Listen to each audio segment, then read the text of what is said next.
Welcome to our deep dive today. We're going to be taking a close look at TATANKA. It's a global music education initiative, and we're going to be specifically looking at their vision for a partnership with Portugal. Oh, very cool. Yeah. We've got some excerpts from an article about the collaboration, and we've also got this really interesting story about a musician named 𝗑𝗕ᗕ and her journey with TATANKA's Orchestra Americana. Should be pretty interesting. Excellent. I'm looking forward to learning more about this. Yeah. So maybe we could just start off with like a basic understanding of what TATANKA is. Sure. Yeah. So TATANKA is really fascinating because it's not just about teaching musical notes or technique. Their tagline is music meets mission, which kind of hints at their broader goal, which is to really unite voices from all sorts of different cultures. And in particular, they focus on indigenous music and Americana music. So they're really trying to bring those voices to the forefront and use music as a way to create some kind of social impact as well. Yeah, it's not just about the music itself. It sounds like they're trying to build bridges between communities, huh? Right. Especially those from what they call the Global South, which I guess refers to regions in Latin America, Asia, Africa, and Oceania, Mm-hmm. and also indigenous cultures as well. Yeah. That's definitely a big part of their mission. So what I'm kind of wondering is why Portugal? Of all places, Mm-hmm. why did they choose to partner with Portugal for this initiative? That's a great question. I think Portugal is a really interesting choice for a few reasons. Portugal has a very rich musical history, Oh, yeah? for sure. And it's geographically, it's kind of like a gateway between Europe and the rest of the world. Right. So it's kind of in a strategic location to sort of connect with all these diverse audiences that TATANKA is interested in reaching. That's true. And they specifically want to create a partnership with Portugal to kind of create this lasting impact. Okay. So their plan is to work with universities, schools, and cultural institutions in Portugal to build this dynamic ecosystem for music education. Oh, okay. So it's not just one thing that they're doing. They're kind of tackling it from different angles. Exactly. Yeah, it's a multi-pronged approach. Very cool. Well, I'd love to kind of dive into each of those a little bit more, maybe starting with the universities. Sure. The article mentioned that they're looking at partnerships with places like Universidade de Lisboa and Escola Superior de Música de Lisboa. Mm-hmm. So what would those partnerships look like? Well, it goes beyond like your typical exchange programs. Just kind of, sending students back and forth. They're really envisioning something much more in-depth. So, Yeah. for example, they're talking about having workshops led by experts from TATANKA, Okay. where students in Portugal can really immerse themselves in these diverse musical traditions. They're also picturing master classes with renowned musicians, like actually bringing in people from indigenous communities to share their knowledge and their expertise. Well, And then also joint performances, so you can really see the fusion of these different styles come to life on stage. it sounds pretty incredible. But I do kind of have to, play devil's advocate a little bit here and think about, some people might say that this is a bit idealistic. What about the logistics of all of this? Bringing musicians from all over the world, coordinating schedules, finding the funding for all of that. It can't be easy. No, you're absolutely right. It's a very ambitious plan. Yeah. And there are definitely logistical challenges. But, I think the thing about TATANKA's plan is that it's not just about like flying these musicians around the globe for a week. Right. It's about really embedding those musical traditions into the academic fabric of these institutions. Okay. So they're envisioning things like research programs that are dedicated to exploring the evolution of indigenous music and its global relevance and how it intersects with other fields of study. So it's about making it a sustainable thing rather Yeah. than just a one-time event. Exactly, yeah. It's about fostering this long-term exchange of knowledge and ideas. Okay. I could see how that could really be a game changer for music education. Mm-hmm. But then how does that plan kind of extend to younger generations? What about primary and secondary schools? Right, so that's where the collaboration with secondary and primary schools comes in. Okay. They're proposing that they actually integrate culturally rich music programs directly into the school curriculum. So not just focusing on, traditional Western music, Yeah. but broadening it. Exactly, yeah, kind of going beyond that typical Western music focus. Okay, that makes sense. Yeah. But I feel like just, adding a chapter in a textbook about indigenous music, that doesn't really sound very engaging for young kids. Right. So how do they actually plan on making that learning experience kind of come alive for them? Right. Well, that's where I think their approach gets really interesting. They're suggesting things like interactive workshops where students can actually learn how to play these traditional Oh, instruments wow. and engage in collaborative music making. So it's not just about reading about it, but actually getting hands-on and experiencing the joy of creating music So together. that's what I'm talking about. That sounds fun. Yeah. Like, I can imagine a classroom just, filled with the sounds of these instruments from all different cultures. And kids are learning, rhythms and melodies from all over the world. Mm-hmm. But I imagine it's more than just, a fun music class, right? There's probably a deeper layer to it. Oh, absolutely. I think music becomes like this gateway to understanding different cultures. And through that, they can also spark conversations about things like social justice and identity and heritage. Oh, okay. Imagine children learning about the historical context of these traditions, the stories that they tell, the values that they embody. I mean, it can be really powerful. So it's really using music as a tool to teach, cultural sensitivity and empathy and a sense of global citizenship. Yeah. Okay. It's amazing how they're kind of weaving together these different things, music education with these broader themes about, social justice and ethics and things like that. Yeah, it's a very holistic approach. Yeah, I like that. Um, so we've talked about universities, we've talked about schools. Mm-hmm. What about engaging the wider public, outside of those more structured learning environments? Yeah.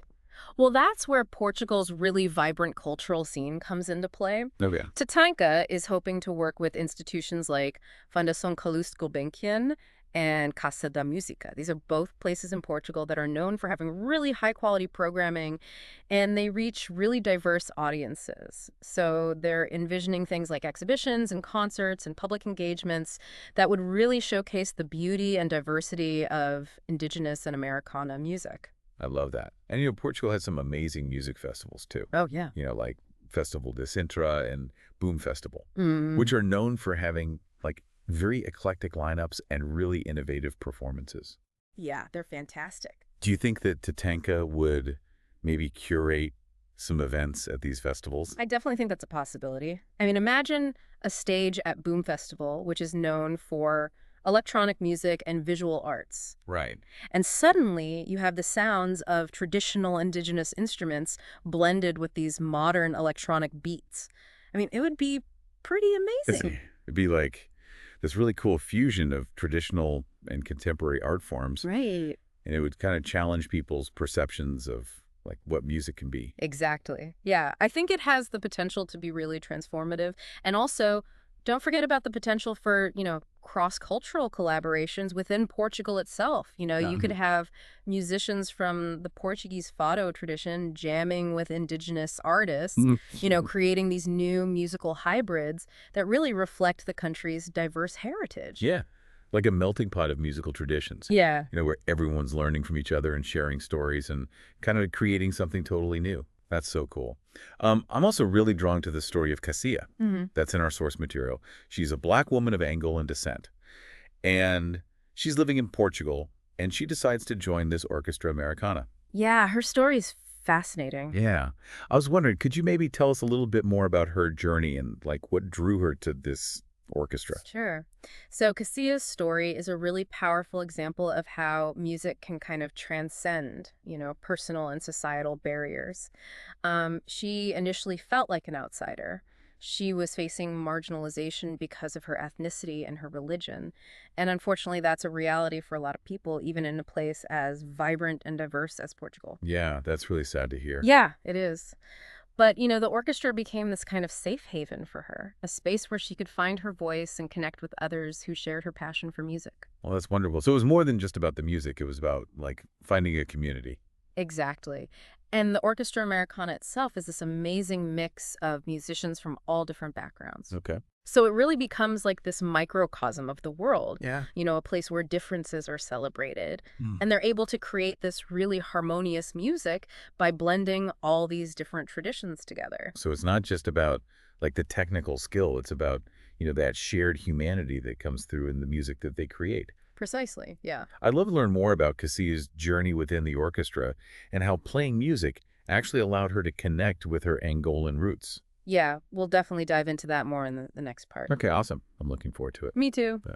So 𝗑𝗕ᗕ, she didn't just find her voice through music. Yeah, it seemed like it went a lot deeper than that. The source material mentioned how she used music to connect with her Angolan roots, and even her faith. Yeah, definitely. She was able to use the cello to kind of bridge that gap between her European upbringing and her African heritage. And she started to incorporate elements of Angolan musical traditions into her playing. So it created this really unique fusion of sounds. So it wasn't just classical music. She was like creating something totally new, huh? Exactly. Yeah, it was this beautiful blend of different influences, and it really reflected her own unique identity. Her music became this testament to the beauty of, like, cultural fusion, Yeah. showing how different traditions can coexist and even enrich each other. And what's even more amazing is that she used music as a way to, like, express her faith and her resilience. You know, she took her personal struggles and the barriers she faced in society, and she turned them into sources of inspiration for her music. Wow, it's incredible. Like she took her pain and turned it into this beautiful art form. Right. It makes you wonder how her music resonated with the audience. Did people connect with her story? Oh, they definitely did. The source material describes the Orchestra Americana's performance in Lisbon as this like huge success, and the feedback from the audience was just overwhelmingly positive. People from all different backgrounds were saying how deeply moved they were by the music. That says a lot about the power of music, right? Yeah. To transcend cultural boundaries and just touch people on a human level. Right. It wasn't just about, how technically skilled the musicians were. It was about the emotion. It was about the shared humanity that came through in their performance. Yeah, for sure. And I think what's particularly striking is that the orchestra was creating space for voices that are often, marginalized or even silenced in society. Mm-hmm. Cassia's story in particular, probably resonated with a lot of people in the audience who'd faced similar experiences of exclusion and prejudice. Absolutely. So the orchestra wasn't just entertaining, it was also empowering. It was giving a platform to those who had been told that their stories didn't matter. Right. And it was showing them that their voices deserved to be heard. That's a pretty powerful message, don't you think? Yeah, it really is. And it speaks to this idea of inclusive art spaces, where everyone feels welcome and valued. And I think that's a big part of what TATANKA is trying to achieve on a larger scale, that trying to create a world where music becomes a tool for social change, a bridge between communities, and a platform for amplifying those marginalized voices. That's such an inspiring vision. Yeah. But I'm curious, what are some of the challenges that you think TATANKA might face in trying to actually implement this kind of grand plan? Well, one of the biggest hurdles is always funding. Oh, for sure. These kinds of initiatives require a lot of financial resources. And, navigating the world of grants and sponsorships and fundraising, it can be really complex. Yeah, especially when you're working across borders. Exactly. Yeah. You're dealing with all sorts of different cultural contexts and funding landscapes. Mm-hmm. And beyond the financial aspect, what about, like, the human element? Oh, yeah. Like finding the right people to lead these workshops, to conduct the research, to manage these really multifaceted projects. That can't be easy. Absolutely. You need people with both the musical expertise and the cultural sensitivity. Right. You need people who really understand the nuances of working with diverse communities and who can effectively bridge those gaps. And then there's also the challenge of building trust. And establishing genuine partnerships with local organizations and residents in Portugal. That's going to be crucial for the success of this initiative. They can't just come in and try to impose their vision from the outside. Yeah, it's got to be collaborative. Exactly. Yeah, they have to listen to the needs and the perspectives of the Portuguese people. They have to understand the cultural landscape. And they need to work together to create something that's both meaningful and sustainable. So it seems like there's a lot of potential pitfalls, but also a lot of amazing opportunities for growth and learning along the way. Yeah, absolutely. What are some steps that you think TATANKA could take to really navigate these challenges and ensure that they're successful? Well, I think one key strategy is to build strong partnerships with local organizations and individuals who already have a deep understanding of the Portuguese cultural landscape. That makes sense. So, tapping into that local expertise, leveraging those existing networks, that can help them avoid a lot of common pitfalls and make sure that their initiatives are really culturally sensitive. So basically admitting that they don't have all the answers. Right. And that collaboration is really key to success. Exactly. Yeah, it's about recognizing that they have a lot to learn and that collaboration is essential for navigating a new cultural environment. It's about building relationships based on trust and mutual respect. Yeah, that's really important. And what about the funding challenge? Right.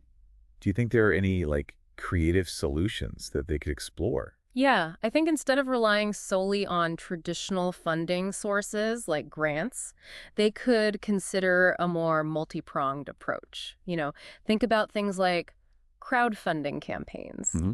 that engage the public and build excitement for the project, corporate sponsorships that align with their mission, even partnerships with philanthropic organizations that are focused on supporting arts and cultural initiatives. I like that. So really thinking outside the box and kind of tapping into all these different funding streams. Exactly, yeah. And then what about the challenge of, actually finding qualified personnel, Right. people who have those really specific skills and experience that they're going to need to lead this initiative? Yeah, well, I think they could establish training programs Oh, or partnerships with universities to really cultivate those skill sets. Like, imagine a program that combines music education with intercultural communication oh, cool. and conflict resolution and community engagement. So they're really giving people the tools they need to thrive in this kind of environment. Yeah, like investing in the future and creating a pipeline of talented individuals who are also culturally sensitive. Yeah. So we've talked about the practical challenges, but what about the potential for just like cultural misunderstandings Right. or misinterpretations? Right. That's got to be inevitable when you're bridging such different cultural backgrounds. Yeah, absolutely. I think that's where open communication becomes really crucial. Mhm. And having those cultural liaisons who can kind of bridge those gaps and facilitate understanding Okay. and mediate any potential conflicts. And it's not just about resolving conflict, it's about fostering this culture of respect, where everyone feels safe to express their perspectives and to learn from each other's experiences. So really creating a space for dialogue where differences are seen as opportunities for growth rather than obstacles. Exactly. And I think that circles back to 𝗑𝗕𝗓𝗓's story. Mhm. Her experience shows how music can be this incredibly powerful tool for fostering empathy and understanding. It's about recognizing that shared humanity that connects us all, regardless of our backgrounds or beliefs. Music has this ability to transcend those differences and create a sense of unity. Yeah, and it's not just about listening to music, but it's about creating it together. Right. Like that act of making music collaboratively, Yeah. like the Orchestra Americana does, Yeah. that really fosters this sense of shared purpose. Yeah, definitely. It breaks down those barriers, builds those bridges, creates those genuine human connections. But I have to ask, 𝗑𝗕𝗓𝗓's story is amazing. It's so inspiring, but it's just one story. So how do we make sure that the impact of experiences like hers extend beyond the individual level and actually lead to lasting change within communities? That's the million-dollar question, right? It's about moving beyond individual anecdotes and creating systemic change. And I think one way to do that is to amplify these stories, Okay. to share them widely and to use them as catalysts for broader conversations about inclusivity and equity in the arts. So it's not just about celebrating those individual success stories, but also using them to kind of illuminate systemic issues and inspire collective action. How do we take those narratives and turn them into a movement that can really shift the cultural landscape? Well, I think we need to advocate for policies that support diversity and inclusion, in terms of arts funding, education, and programming. Imagine a world where orchestras truly reflect the diversity of their communities, where concert halls are accessible to people from all backgrounds, and where arts education embraces all sorts of cultural traditions. It's like creating a world where everyone feels welcome and empowered to participate in the arts, Right, exactly. no matter what their background is. And that takes a real shift in mindset. Definitely, yeah. Like we need to be willing to challenge the existing structures and create new systems that prioritize inclusivity. And it's not just about top-down change. Yeah. It's about grassroots movements. It's about community initiatives. It's about individual actions that all kind of push for this more inclusive and equitable arts landscape. Yeah. So everyone has a role to play. Yeah, definitely. We all have a responsibility to create a world where everyone can experience the power of art. Absolutely. But how do we take that idea and actually translate it into concrete action? Right. What can our listener, the people listening to this deep dive, do to contribute to this movement? Well, there are lots of things people can do. They can support organizations like TATANKA. They can attend concerts and performances that feature diverse artists. They can advocate for arts education programs that embrace a wide range of traditions. They can donate to organizations that provide access to arts education for underserved communities. Even just having conversations with friends and family about this stuff can make a difference. Oh, yeah. You know, raising awareness, challenging biases, creating this culture of respect where everyone feels valued. Yeah, it all starts with awareness, right? Definitely. Yeah. Yeah. And a willingness to engage and kind of step outside your comfort zone and believe in the power of art to transform not just individuals, but entire communities. Now, before we wrap up this section, I want to circle back to something that TATANKA seems to really prioritize, which is research. Why is research so crucial in this context? Well, research helps us deepen our understanding of these different musical traditions, you know, their historical context, their cultural significance, the artistic innovations. It helps us move beyond like this surface level appreciation and develop a more nuanced and informed perspective. So it's about really delving deep, right? Yeah, exactly. You know, appreciating the beauty, the complexity, the human stories embedded in these art forms. Yeah, and treating them with the respect they deserve. Exactly. And research can inform so many things, you know, from curriculum development to performance practices to even cultural preservation efforts. It's about making sure that these traditions continue to thrive for generations to come. Like building a bridge between the past, the present, and the future. Exactly. It really is amazing how much we can learn through research. Right. You know, like we've just been scratching the surface of all these incredible musical traditions. Yeah, it's like we're looking at the tip of the iceberg. Yeah. And there's this whole vast world underneath that we haven't even explored yet. Exactly. And it makes you realize how much we don't know and how much we could gain from, you know, really engaging with these traditions on a deeper level. And it's not just about, you know, the academic knowledge. It's about appreciating the beauty, the complexity, the human stories behind all of it. Yeah, totally. And it really strikes me that, you know, TATANKA's approach really aligns with their tagline. Music meets mission. Yeah.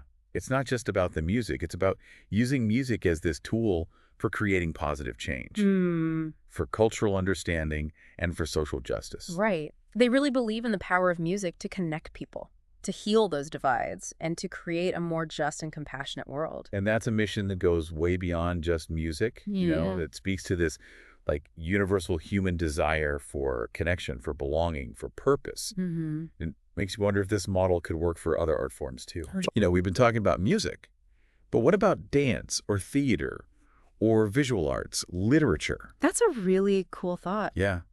Like imagine if every art form was used to bridge cultural divides, amplify marginalized voices, promote empathy and understanding. Wow. It would be amazing, right? Yeah.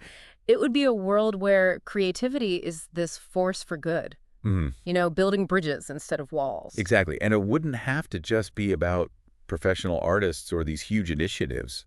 You know, communities could create their own spaces for this. Right. Like imagine community theater productions that bring together people from different generations and backgrounds. Or street art projects that, you know, turn neighborhoods into these vibrant canvases of cultural expression. What about like storytelling circles where people can share their personal narratives and connect through the power of words? I love that idea. Right. Yeah. And it doesn't have to be these like grand gestures or elaborate plans. Right. Sometimes the most powerful changes come from these small acts of connection. Just being willing to step outside of your comfort zone and try something new, something different. Absolutely. It starts with a shift in mindset, just being open to seeing the world through a different lens and believing that art can transform not just ourselves, but our communities too. So well said. Well, I think that brings us to the end of our deep dive into TATANKA and their vision for music education in Portugal. It's been a fascinating conversation. It really has. I feel so inspired by their work. It reminds us that music is so much more than just entertainment. It's this incredible tool for social change, a bridge between cultures, a language that really speaks to our shared humanity. Yeah, and their mission extends far beyond Portugal. It's a call to action for all of us to embrace the power of art, to create a more just, more compassionate, more vibrant world. Absolutely. So, to our listeners, we'll leave you with this final thought. What art forms inspire you? And how can you use your own creative passions to make a difference in your community and beyond? The world is waiting to hear your voice, to see your vision, and to experience the transformative power of your creativity. Thank you so much for joining us on this deep dive. Until next time, keep exploring, keep creating, and keep believing in the power of art to change the world.